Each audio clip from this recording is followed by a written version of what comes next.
So sometimes when you're trying to multiply large numbers by 5, it could seem overwhelming. So I'm going to teach you a simple trick to multiply any number by 5. We're going to multiply large numbers by 5. So I want you to first remember that any number that you multiply by 5 ends in a 5 or a 0. So here's how this trick is going to work. Let's start off with maybe something like 12. We know 12 multiplied by 5 is 60 if you know your multiplication tables. So how about if I tell you that all you have to do is 12 divided by 2, we have 6, and if you don't have a remainder, you just put a 0 at the end. And that's going to give you 12 multiplied by 5.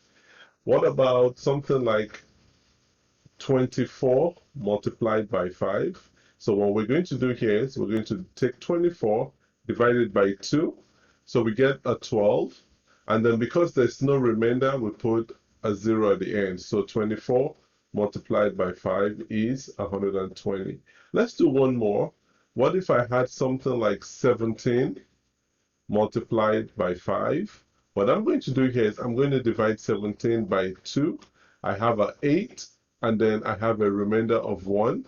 So I'm going to write down that 8. And remember, we can have either 0 or 5. So I'm going to put a 5. So what's the rule here? The rule is that when you're trying to multiply a number by 5, first of all, divide the number by 2.